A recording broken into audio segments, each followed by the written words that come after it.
Sir Abu അകത്തുണ്ട്. ഒരു soda വാങ്ങിക്കും. ചെല്ലടാ. സാറ് പറഞ്ഞ SP കേക്കോ അത് MLA തന്നെ വരണോ? ഞാൻ പറഞ്ഞ SP മൂത്രം ഒഴിക്കും. എന്നാ വന്നാട്ടെ സാർ. അല്ലല്ല അത് വേണ്ട. ചിലപ്പോ MLA ഓവർടേക്ക് ചെയ്തു എന്ന് തെറ്റിദ്ധരിക്കും. ഹലോ സാർ, ഫോൺ പോക്കറ്റിലെ. ഹലോ. ആര് പറഞ്ഞു? എന്റെ ബീരാനെ, നിങ്ങൾ ഒരു കാര്യം മനസ്സിലാക്കണം. നമ്മളെ പാർട്ടി എന്ന് പറഞ്ഞാ നമ്മളീ വ്യത്യാസപ്പെട്ട പാർട്ടിയാ. അതിനിട്ട് മാന്താൻ നോക്കരുതേ. നമ്മളെ പാർട്ടീനെ വർഗീയ പാർട്ടി എന്ന് വിളിക്കുന്നവരോട് നമുക്ക് ചോദിക്കാനുള്ളത്, വർഗീയ പാർട്ടി അല്ലാത്ത പാർട്ടി പിന്നെ ഏതാ നാട്ടിലുള്ളത്? ഒന്നെങ്കിൽ തൊഴിലാളി വർഗ പാർട്ടി, അല്ലെങ്കിൽ മുതലാളി വർഗ പാർട്ടി, നമ്മൾ മുസ്ലിം വർഗത്തിന്റെ പാർട്ടി. എന്താ വ്യത്യാസം? പേടിപ്പിച്ചല്ലോ. ഒന്നും കൂടി MLA വിളിക്കണോ സാർ? 1 മിനിറ്റ്. ഞാനില്ലേ, പിന്നെന്ത് പേടിക്കാൻ? ഒരു പാക്കറ്റ് ബിൽസ് കൂടി 2 പാൻ പരാകും. ഈ ചാനല് എന്ന് പറയുന്നത് എന്താ? അമ്പിളി അമ്മാവനാ? പോവാൻ പറയടോ. ശൂന്യാകാശോന്റെ ബാപ്പന്റെ വകയൊന്നുമല്ലല്ലോ. വേണമെങ്കിൽ ഇവിടുന്ന് ഒരു പച്ച പെയിന്റ് അടിച്ച സാറ്റലൈറ്റ് നമ്മൾ പൊക്കും. അപ്പൊ ഓക്കെ. എന്തൊക്കെ മനുഷ്യന്മാരാണോ. പുറത്ത് ഭയങ്കര പട്ടിശിട്ട്, അകത്താവുമ്പോ ആ പ്രശ്നം.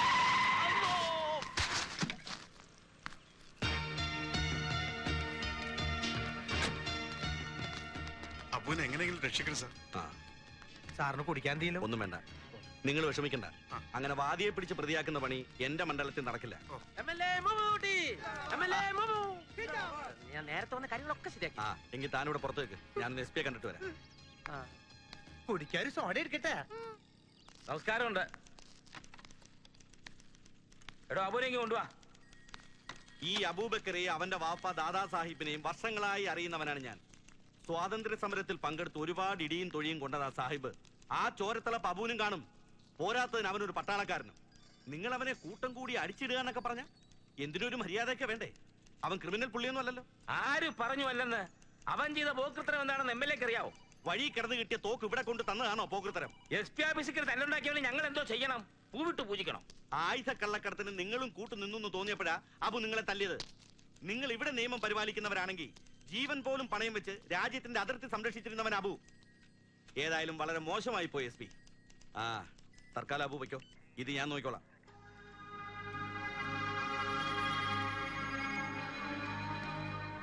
പിന്നെ എന്റെ മണ്ഡലത്തിന്റെ പരിധിയിലാണ് ഇത് സംഭവിച്ചിരിക്കുന്നത്.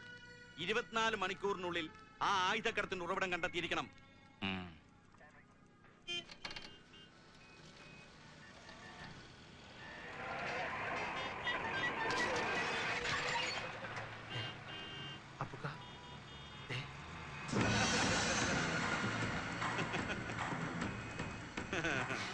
പട്ടാളക്കാരനെ പറ്റിച്ചതിന്റെ ചെലവ് അല്ലേ നേതാവേ?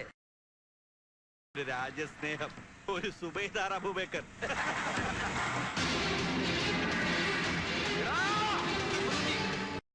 വിടില്ല, ഞാൻ വിടില്ല, നിന്നെ വിടില്ല.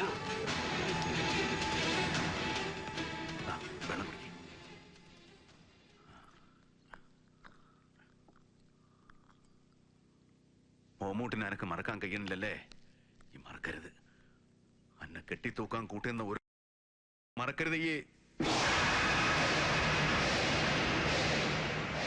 ഈ നാടിനെ ചുട്ടുകരിക്കുന്ന ഹിമാറുകളുടെ തായ്പേര് അറക്കാനാ എന്റെ മോന് പടച്ചോൻ പിന്നെ തൂക്കിട്ടത്. ഞമ്മൾ തൂക്കൂല, തോക്കരുത്. മോൻ വിഷമിക്കരുത്. വയസ്സായാലും ഒരു ബാല്യക്കാരന്റെ കരുത്തുമായിട്ട് എന്റെ ബാപ്പ എന്റെ കൂടെ ഉണ്ടാവും.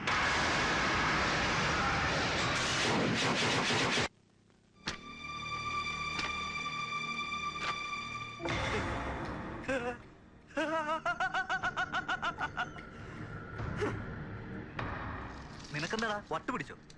എങ്ങനെ പിടിക്കാതിരിക്കും? നീ ഇത് കണ്ടില്ലേ? നിരവധി ഉദ്യോഗസ്ഥന്മാരുടെയും മജിസ്ട്രേറ്റിന്റെയും ഒക്കെ സാന്നിധ്യത്തിൽ തൂക്കിക്കൊന്നവന്റെ ഒരു കിടപ്പേ. മരിച്ച് കബറടക്കം കഴിഞ്ഞ് സ്വർഗത്തിൽ നിന്ന് തിരിച്ചു വന്നിരിക്കുക. ഇനി നരകത്തിലോട്ടെ ഇവനെ ഞാൻ വിടൂ. അയാളോടുള്ള വൈരാഗ്യം തീർക്കുകയോ അയാളെ നരകത്തിലേക്ക് വിടുകയോ ഒക്കെ ചെയ്യുന്നതിനേക്കാൾ നമുക്ക് പ്രധാനം ഇപ്പൊ ഈ വാർത്ത വിറ്റ് കാശാക്കാന്നുള്ള. ഒരു 2 ലക്ഷം രൂപയെങ്കിലും ആ മലയാള ഭൂമിയിൽ നമുക്ക് മേടിക്കണം. 2 ലക്ഷം? പിന്നല്ലാതെ ലോകം മുഴുവൻ ഞെട്ടാൻ പോകുന്ന ഒരു വാർത്തയും ചിത്രങ്ങളും ആ മേശപ്പുറത്ത് ഇട്ട് കൊടുക്കാൻ പോകുന്നത്. 2 അല്ല 4 ലക്ഷം തന്നു വാങ്ങാൻ ആളുണ്ട് ഇവിടെ. എടാ, ഈ വണ്ടിക്ക് വളയം പിടിക്കുന്നതല്ല ജേർണലിസം, അതറിയാവോ? അപ്പൊ നീ എല്ലാ വിവരവും പത്രക്കാരോട് പറഞ്ഞു? അത് ശരി, അത്രയ്ക്ക് മണ്ണുണ്ണിയാ ഞാൻ. അവര് തിരിച്ചും മറിച്ചും ചോദിച്ചു. ഞാൻ വിടുവോ? ലോകത്തെ പ്രകമ്പനം കൊള്ളിക്കുന്ന ഒരു ന്യൂസ് ആണെന്ന് മാത്രം പറഞ്ഞു. രാവിലെ ഫോട്ടോയുമായി ചെന്ന് സംസാരിക്കാന്നാ പറഞ്ഞു. നീ വന്നേ, പോകാം.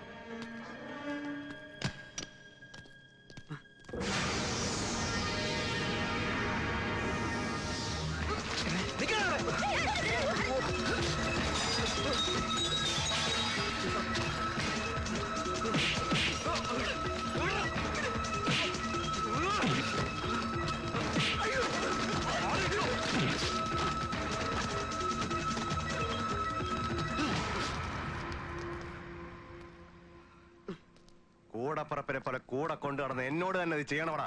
നന്ദി കേട്ടവനെ.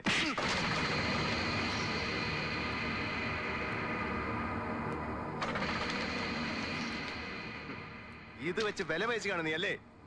ഞങ്ങളുടെയൊക്കെ ജീവൻ പണയം വെച്ച് നിനക്ക് പണക്കാരനാവണം അല്ലേ?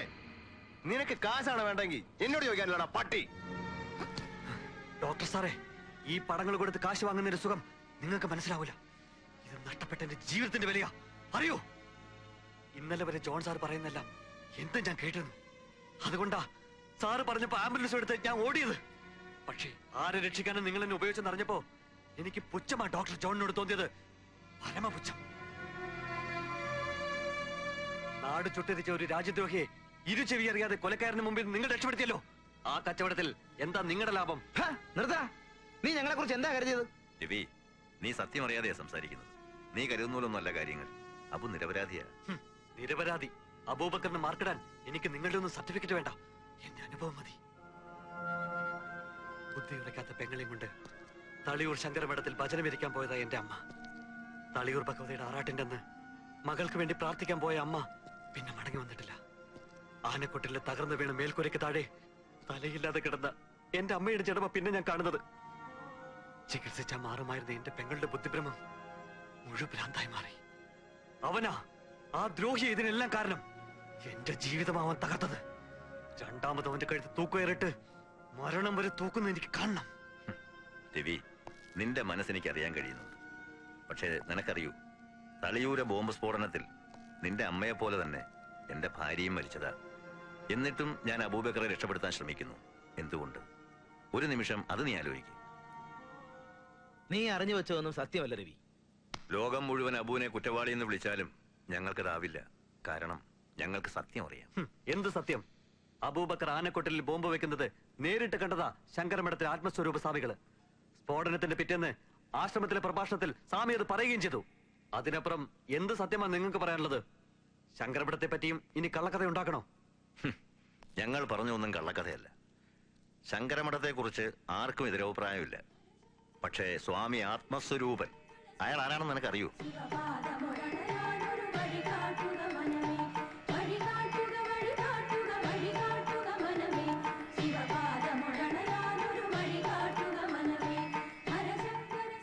സ്വാമി ആത്മസ്വരൂപനെ ഇന്നും പ്രാർത്ഥനയ്ക്ക് കണ്ടില്ല. ഹോസ്പിറ്റൽ കോംപ്ലക്സിന്റെ കാര്യങ്ങൾക്കായി മന്ത്രിയെ കാണാൻ പോകുന്നു പറഞ്ഞിരുന്നു. ആശുപത്രിയും വിദ്യാഭ്യാസ സ്ഥാപനങ്ങളും ഒക്കെ നല്ലത് തന്നെ. പക്ഷേ ആശ്രമത്തിലെ ദിനചര്യകൾ പോലും മുടക്കി കച്ചവടത്തിന് ഇറങ്ങേണ്ടതുണ്ടോ? സ്വാമി വരുമ്പോ നമ്മെ കാണാൻ പറയൂ. ഹരിയോ, നാം വൈകിയോ? ലേശം. ദൈവത്തിന്റെ സ്വന്തം ആളായതുകൊണ്ട് ക്ഷമിച്ചിരിക്കുന്നു. SP എമാനെ കണ്ടില്ലല്ലോ. മൂപ്പരുടെ വണ്ടി ഹോട്ടൽ സീക്കിങ്ങിന് മുന്നിൽ കിടക്കണം. മെസ്സേജ് എത്താറായോ? അതൊക്കെ എത്തിക്കഴിഞ്ഞു. കറിയാച്ചനോട് വന്നിട്ട് സംസാരിക്കാം. വന്നു തോന്നുന്നു. ആ സപ്പർ പറഞ്ഞ സ്ഥലത്ത് ഇപ്പൊ RDX എത്തിച്ചിട്ടുണ്ടാവും. അത് സ്വാമിയുടെ കയ്യിൽ ഏൽപ്പിച്ച പിന്നെ അയാളുടെ പണി കഴിഞ്ഞല്ലോ. അതെ, അത് കഴിഞ്ഞുള്ളതാണല്ലോ തല പോണ പണി. നമസ്കാരമുണ്ട്. ദൈവത്തിന്റെ സ്വന്തം നാട് കാണാൻ പാക്കപ്പലെ കുറെ സായിപ്പന്മാരെത്തിയിട്ടുണ്ട്. അവർക്ക് KTDCയുടെ വക ഡിന്നർ ഹോട്ടൽ സീക്കിങ്ങിൽ. പാക്കപ്പലെന്ന സാധനം പൊക്കിയെടുക്കാൻ കുറെ പാടുപെട്ടു. പിന്നെ ഈ കാക്കിയുടെ ബലം കൊണ്ട് കാര്യങ്ങൾ കുഴപ്പമില്ലാതെ നടന്നു എന്ന് പറയാം. പിന്നെ സ്വാമിയെ, ആശ്രമത്തിലേക്ക് പൂക്കൾ തരുന്ന കടയിലെ 2 കൂടകളിൽ നമ്മുടെ സാധനം അടയാളെ വിട്ടിട്ടുണ്ട്. ഇനി കംപ്ലീറ്റ് സ്വാമിയുടെ തിരുശിരസില. പൊന്നമ്പുരാനെ വിളിച്ചോണ്ട് പണി തുടങ്ങിക്കും. എന്റെ പെട്ടി എവിടെ? ദേ അതിലൊന്നും തനിക്കാ.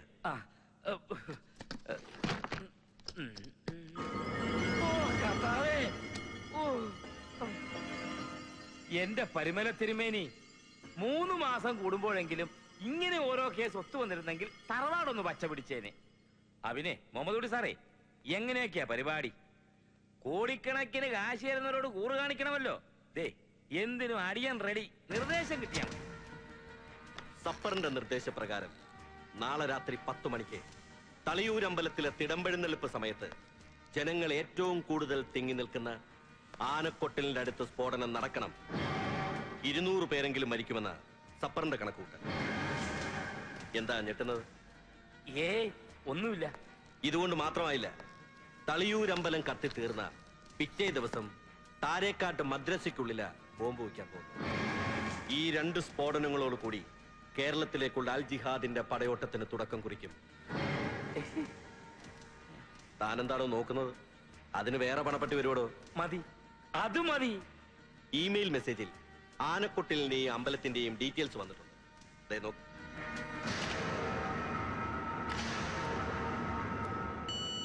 സപ്പറിന്റെ മെസ്സേജ് അനുസരിച്ച് ക്ഷേത്രത്തിൽ ബോംബ് വയ്ക്കുന്നവർ സ്വാമിയെ വന്ന് കാണും. അവരെ വല്ല കാവിയോ പട്ടോ ഉടുപ്പിച്ച് സേഫായി അമ്പലത്തിലെത്തിക്കണം.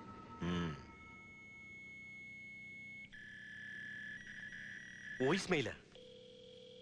തികച്ചും ഗുരുതരമായൊരു പിഴ നിങ്ങൾക്ക് സംഭവിച്ചിരിക്കുന്നു. അബൂബക്കർ എന്ന പട്ടാളക്കാരൻ മിലിറ്ററി ഇന്റലിജൻസിന് അയച്ച കത്ത് അള്ളാഹുവിന്റെ കാരുണ്യം കൊണ്ട് നമ്മുടെ കൈവശം കിട്ടിയിട്ടുണ്ട്.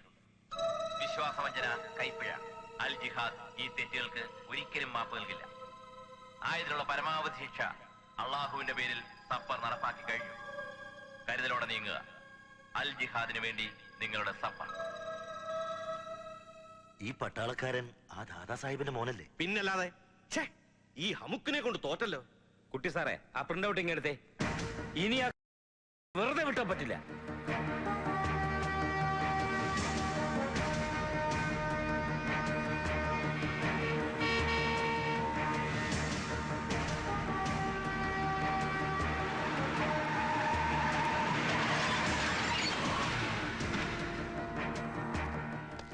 ഇത് നമ്മുടെ ബാബുവിന്റെ വണ്ടിയല്ലേ? അതെ. ബാബു, എടാ ബാബു,